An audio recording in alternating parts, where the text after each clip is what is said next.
Hello दोस्तों, अब मैं आपको अपने नेक्स्ट वीडियो की ओर ले चल रहा हूँ। यह है, इस वीडियो में मैं आपको ऑब्जेक्ट मेन्यू के बारे में डिटेल से समझाऊंगा। ऑब्जेक्ट मेन्यू क्या होता है, कैसे काम करता है और क्या क्या इसके ऑप्शंस हैं। सबसे पहले आता हूँ ऑब्जेक्ट मेन्यू में, ट्रांसफॉर्म है। ठीक है, ये अभी हाईलाइट नहीं क्योंकि हमने कोई भी ऑब्जेक्ट सेलेक्ट नहीं कर रखा। अब हम इसको ट्रायंगल को सेलेक्ट कर रहे हैं, ऑब्जेक्ट में गए, ट्रांसफॉर्म में आ गया। देखिए मूव आ रहा, control shift control M, move. Move करना, ये मूव पे क्लिक करते ही ये ऑप्शंस आ गए हैं। इसको हॉरिजॉन्टली कितना मूव करना है, वर्टिकली कितना मूव करना है, डिस्टेंस कितनी होनी है, एंगल कितना चाहिए। देखिए अब प्रीव्यू दिखा रहा है। अब मैंने 5 इसको देखिए 10 करता हूँ मैं, हॉरिजॉन्टली 10 मूव हो गया। अब इसको अगर कॉपी करते हैं, देखिए कॉपी भी कर सकते हैं। डिस्टेंस कितनी हो गई है, 10 हो गई है। वर्टिकली अगर हम करते हैं 5, तो देखिए ये आ गई। ये जो दिखा रहा है नीचे डिस्टेंस और ये एंगल, ये आपको दिखा रहा है जो हमारा मेन ऑब्जेक्ट था, जहाँ पर था भी ये ट्रायंगल, उस पोजीशन की दिखा रहा है। अगर मैं इसको कॉपी भी क्लिक करूँ, देखो आपको बिल्कुल क्लियर होगा। कॉपी पे मैंने क्लिक किया, देखिए तो ये जो हमारा था ये मेन था। इसको मैंने जो भी आपको ऑप्शन दिखाए 10 और 5, उस पर 10 हॉरिजॉन्टली और 5 वर्टिकली किया, और तो ये इतना यहाँ पर आ गया।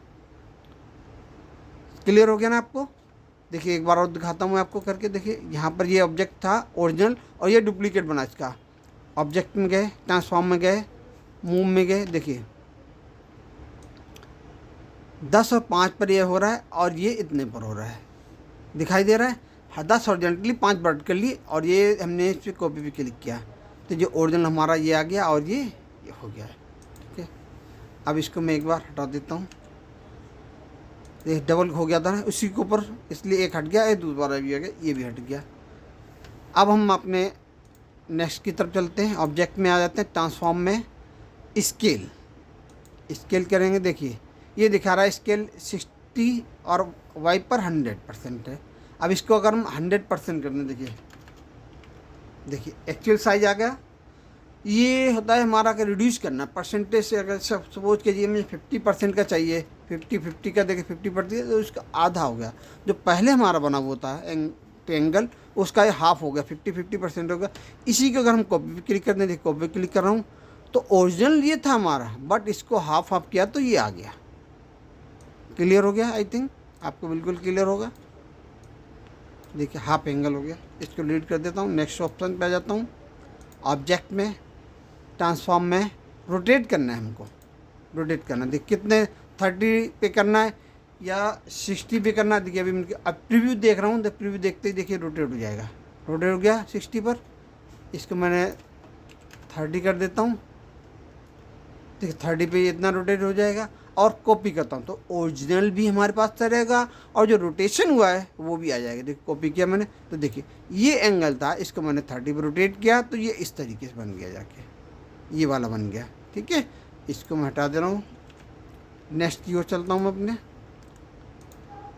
ट्रांसफॉर्म में आ गए, शेयर। देखिए शेयर क्या होता है, देखिए ये होता है, ये कि हॉरिजॉन्टली मैंने 20 डिग्री के एंगल पे इसको खींच दिया। एक तरीके से खींचते हैं ना, प्रेस करके खींचते। देखिए 10 एंगल पर है और 0 करता हूँ। देखिए ये पोजीशन है हमारी है अभी एक्चुअल।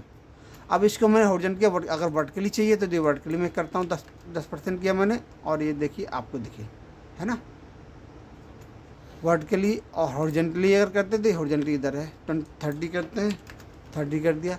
देखिए इस तरीके से हो रहा है ना, प्रीव्यू दिखा रहा। और कॉपी क्लिक कर दें तो ओरिजिनल पोजीशन ये थी 30 पे। अगर मैंने इसको खींचा है तो ये इस तरीके से आ गया। इसको मैनुअली भी खींच सकते हैं, कैसे खींच सकते हैं वो भी मैं आपको आगे, मैंने पिछली वीडियो में आपको दिखाया था। ये देखिए आगे जाता हूँ मैं अपने नेक्स्ट ऑप्शन पे। रोटेट 90 क्लॉकवाइज करना है। देखिए क्लॉकवाइज यहाँ हो गया। इसके अलावा ये देखिए ये रोटेशन के इसके वाला, यहाँ पर ये मेन्यू होते हैं। देखिए ये मेन्यू दिख रहे होंगे आपको। देखिए ये देखिए रोटेट हो रहा है, ये देखिए अप डाउन हो रहा है। ये देखिए रोटेशन के 90 डिग्री पर ये रोटेट होता रहेगा आपका। इसको मैं थोड़ा छोटा कर देता हूँ, आपको थोड़ा अच्छे से क्लियर होगा। और जूम करता हूँ, इसको मैंने देखिए यहाँ पर रखा है रोटेशन का। देखिए ये देखिए रोटेटर 90 पर ये आपको दिखाई दे रहा है। यहाँ पर ये एंगल बन के आ रहा है। ये 0 हो गया हमारी पोजीशन। ये देखिए 90 हो गया, फिर ये 180 पर हो गया, ये 3, ये -90 हो गया या 3, और ये 0 पर आ गया। फिर इस तरीके से हम रोटेशन में कर सकते हैं। ये रोटेशन हो गया आपका।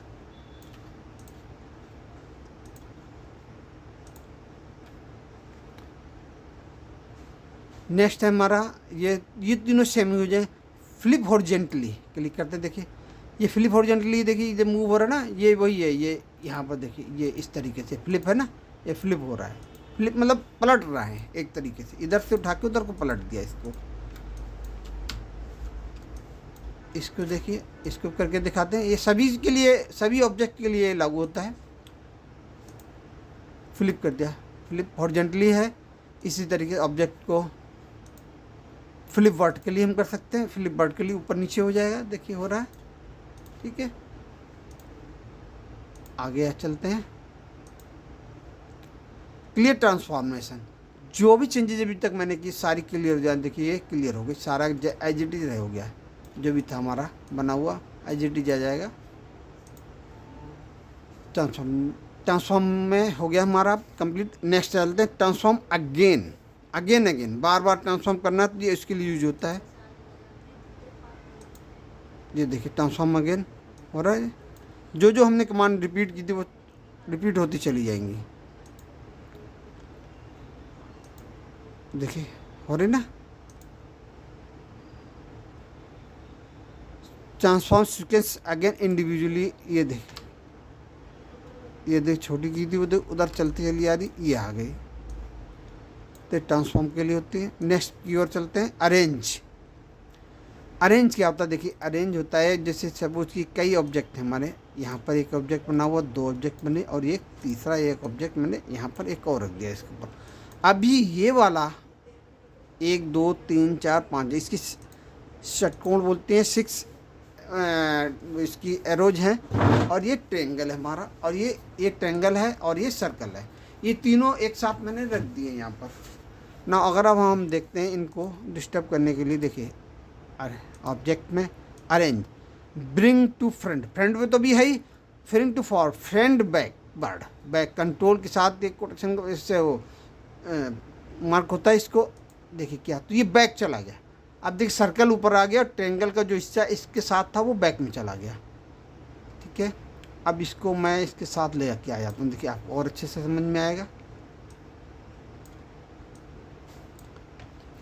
नहीं, अब इसको सेलेक्ट करता हूँ, इसके ऑब्जेक्ट में जाता हूँ, अरेंज करता हूँ, सेंड टू बैक, ये बिल्कुल बैक में लास्ट में जाएगा। देखिए ये लास्ट में चला गया है ना। और इसको करता हूँ, देखिए सेलेक्ट, इसको करता हूँ एक ब्रिंग फॉरवर्ड, ये देखिए ये फॉरवर्ड आ गया। तो ये बैक हो गया, ये इसके ऊपर है और ये इसके ऊपर है। इनको भी थोड़ा सा मैं फिल कर देता हूँ, इससे और क्लियर होगा आपको। पेपर फिल कर देता हूँ बिल्कुल जी। अब ये देखिए ये सबसे ऊपर है, ये नीचे है, और इसके नीचे ये है। तीनों इस तरीके से अरेंज किए गए हैं। इनको हम सेलेक्ट करके ग्रुप कर सकते हैं, अनग्रुप कर सकते हैं, जो भी चाहे कर सकते हैं, ठीक है। अब देखिए आगे के मेनू में जाते हैं, सेलेक्ट कर रखे मैंने अरेंज, ब्रिंग टू फ्रंट, सारे के सारे फ्रंट में आ जाएंगे। देखिए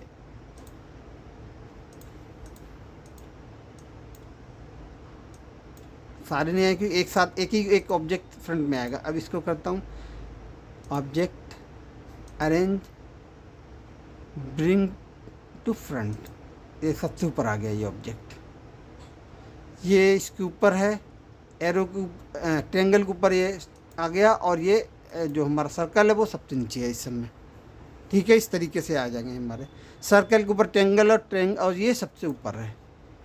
क्लियर आ रहा होगा समझ, देखिए आ रहा है ना। अब हम नेक्स्ट चलते हैं ऑप्शन की ओर। सेलेक्ट, अब ये कहते हैं फर्स्ट ऑब्जेक्ट, उससे सेलेक्ट फर्स्ट ऑब्जेक्ट सेलेक्ट करना, नेक्स्ट ऑब्जेक्ट करना, नेक्स्ट बिलो को करना, और लास्ट बिलो को करना। एक के साथ एक कई ऑब्जेक्ट होते हैं तो उनको ये उन पर एक कमांड चलती है, उनको सेलेक्ट करने के लिए ये काम में आती है, ठीक है। लास्ट ऑब्जेक्ट बिलो करना है, देखिए लास्ट ऑब्जेक्ट सेलेक्ट हो गया, ठीक है। मैंने देखिए सारे सब्जेक्ट सेलेक्ट किए, तीनों ऑब्जेक्ट सेलेक्ट किए। अब मुझे कौन सा चाहिए सेलेक्ट करना है तो वो मैं सेलेक्ट कर सकता हूँ, सेलेक्ट कर गया। नेक्स्ट ऑब्जेक्ट बिलो, देखिए नेक्स्ट बिलो वाला ये था ऑब्जेक्ट, ये सेलेक्ट हो गया, तो इस तरीके से काम आता है। कई ऑब्जेक्ट है एक ऊपर एक रखे हुए और आपको सेलेक्ट करना है तो ये कमांड यूज में आ जाती है। नेक्स्ट की ओर चलते हैं। ग्रुप, इनको ज्वाइन कर दिया, देखिए ग्रुप हो गया ये, अभी एक साथ तीनों हो गए। अनग्रुप कर लेते हैं, ग्रुप अनग्रुप सभी को आता है वैसे तो।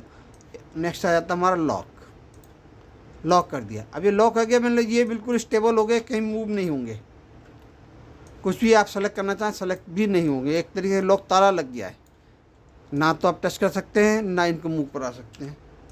अब इसको सेलेक्ट भी नहीं हो रहा है तो इसमें ऑप्शन जाएंगे अनलॉक ऑल ऑन स्पीड, मतलब इस पेज पर ये जिस में जितने भी लॉक हैं सारे अनलॉक हो जाएंगे। तो अगर आपको कभी फाइल मिलता है कोई ऑब्जेक्ट सेलेक्ट नहीं पा रहा है, कुछ हो रहा है, तो आपके ऑप्शन को चेक करने कहीं ये सब लॉक तो नहीं हो रखे। अगर लॉक होंगे तो unlock all the speed option highlight हो जाएगा और इसको हम अनलॉक कर दें क्लिक करके। नेक्स्ट इसको सेलेक्ट किया, देखिए मैंने नेक्स्ट ऑप्शन आ रहा है हाइड, कंट्रोल 3 के साथ हाइड होता है, ये मैंने हाइड कर दिया। अब यहाँ पर कुछ भी नहीं दिख रहा है, आपको लगता है यहाँ पर कुछ ऑब्जेक्ट है और दिख नहीं रहा है, देखिए ना तो सिलेक्शन में आएगा, मैंने कंट्रोल किया कुछ भी सेलेक्ट भी नहीं हो रहा है, लेकिन आपको पता है कि हाँ यहाँ पर है तो आप जाके अनहाइड कर सकते हैं। सो ऑल ऑन स्पीड कर दिया, ये देखिए आ गए ऑब्जेक्ट में हाइड हो गया। लो इंसर्ट HTML, इसका कोई यूज नहीं होता है, ये HTML के लिए यूज होता है, तो पब्लिकेशन लाइन में इसका कोई यूज नहीं है। ये लिख के एक तरीके से आ गया, दिस इज आर्बिट्रेरी HTML, इसको हम डिलीट कर देते हैं, कोई यूज नहीं इसका। नेक्स्ट चलते हैं आगे की ओर। टेक्स्ट फ्रेम ऑप्शन, ये सबसे इम्पॉर्टेंट है और आपको इसको अच्छे से ध्यान से देखना है, ठीक है जी। टेक्स्ट फ्रेम ऑप्शन क्या होता है, ये देखिए टेक्स्ट का एक फ्रेम है, देखिए ये मैंने सेलेक्ट किया है, ये टेक्स्ट फ्रेम ऑप्शन है। ये देखिए कंट्रोल B से खुल जाता है, ये मैंने खोल दिया टेक्स्ट फ्रेम ऑप्शन। यहाँ से मेनू में जाके खोल सकते हैं, कंट्रोल B कमांड से खोल सकते हैं। अब यहाँ पर देखिए पहले आ रहा है जनरल, जनरल में है नंबर एंड नंबर, कॉलम पहले आ रहा है, फिक्स नंबर है तो 1 2 कितने आपको कॉलम चाहिए, देखिए 2 करते हैं मेरी, यहाँ मैं थोड़ा सा मैं हटा रहा हूँ इसको, देखिए ये भी हमारे 1 थे, देखिए 1 है, थोड़ा सा मैं जूम करता हूँ आपको और अच्छे से क्लियर होगा।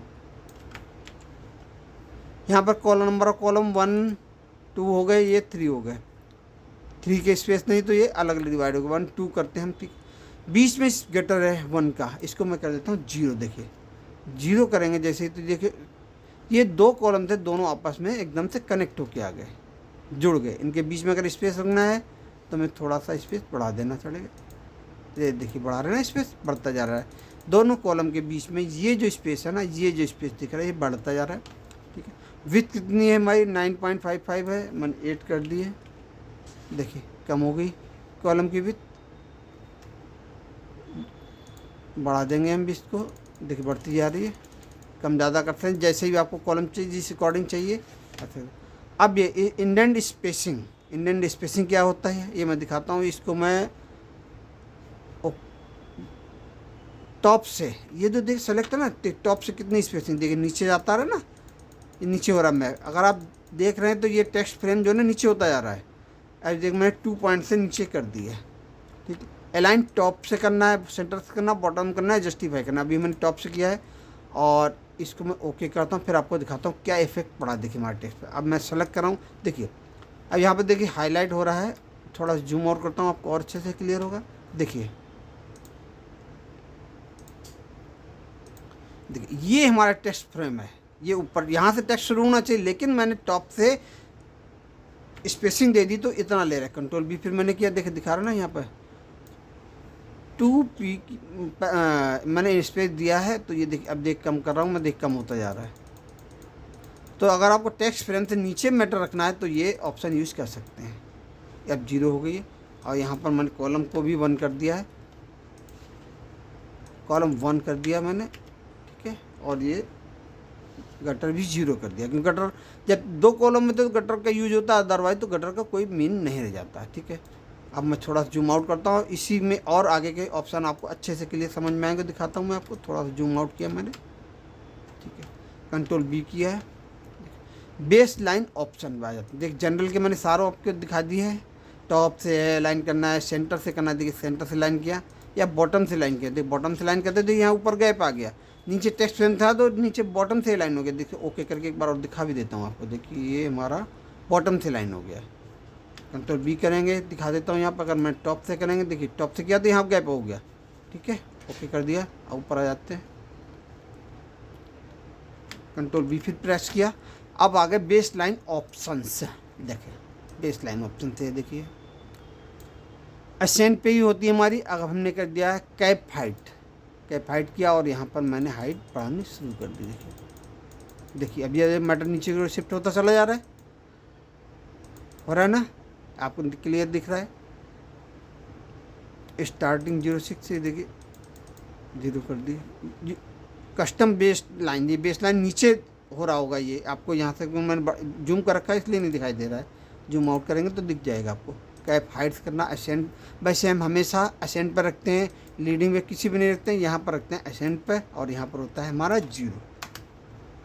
लेकिन कुछ स्पेशल केस में हम अगर हमें कुछ मैटर को इस अलग तरीके से रखना है, दिखाना, तो यहाँ पर हम इस तरीके से यूज़ कर सकते हैं। आगे आता हमारा ऑटो साइज किस तरीके से काम करता है मैं आपको दूसरा एक टेक्स्ट फ्रेम बना के उसमें क्लियरली दिखाता हूँ। ओके करता हूँ इसको मैं।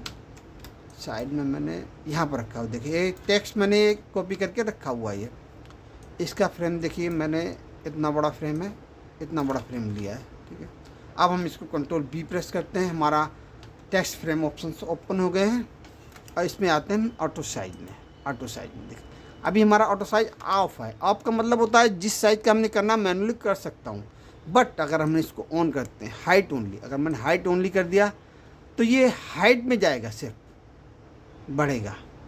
और अगर मैंने ओके करके देखिए करते हैं,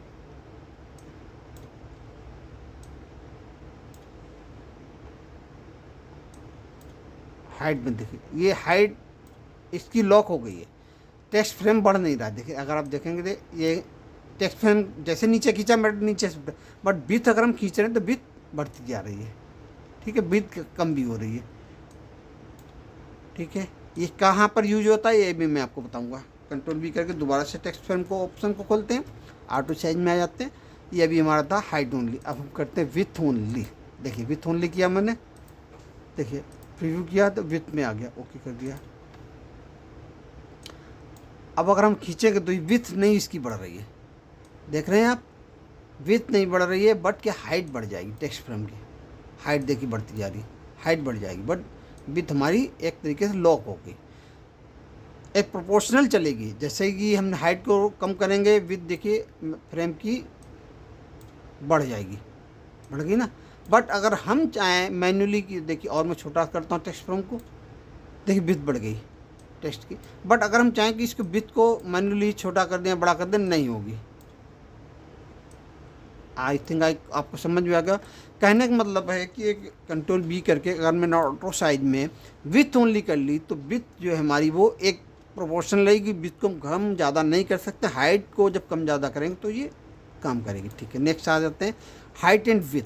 देखिए हाइट एंड विथ क्या होता है, अब इसमें हाइट एंड विथ दोनों एक जितना लिखा हुआ मैटर है उसके अकॉर्डिंग रहेंगी। ओके करता हूँ और करके दिखाता हूँ आपको। ये हो गई ना हाइट एंड विथ, जो भी हमारा मैटर था वो इसी टेक्स्ट फ्रेम में रहेगा। देखिए जैसे हम ऊपर करेंगे जो ऊपर बढ़ता चला जा रहा है मैटर। हाइट एंड विथ एक प्रोपोर्शनल हो गई है, इतनी ही रहेगी। अब ये कंट्रोल बी करते हैं, देखिए ऑटो साइज में आते हैं, हाइट एंड विथ करते हैं। हाइट एंड विथ की प्रोपोर्शनल करने पर क्या करते हैं कि ओके किया। अब देखिए हाइट और विथ दोनों एक साथ कम ज़्यादा हो रही हैं इसमें, अरे ना यहाँ रखिए फॉर्म को। ये देखिए अगर मैं फ्रेम को हाइट कम कर रहा हूँ ना तो विथ अपने आप ही बढ़ जा रही है, ये प्रोपोर्शनल हो जाती है। ऑटो साइज में प्रोपोर्शनल दोनों की प्रोपोर्शनल अपने आप ही रखेगा। तो ये कहाँ पर यूज होता है, ये यूज होता है ये ऑप्शंस जब हम किसी फिगर में कोई डायग्राम बना हुआ है उसमें मैटर को रखते हैं, तब क्या होता है कुछ हमने टेक्स्ट फ्रेम छोटा सा बनाया और कुछ ज़्यादा टाइप करना पड़ गया तो उसमें क्या तो मैटर हाइड हो जाता है। जैसे मैं करके दिखाता हूँ, ओके कर देता हूँ इसको, एक नया टेक्स्ट फ्रेम लेता हूँ। देखिए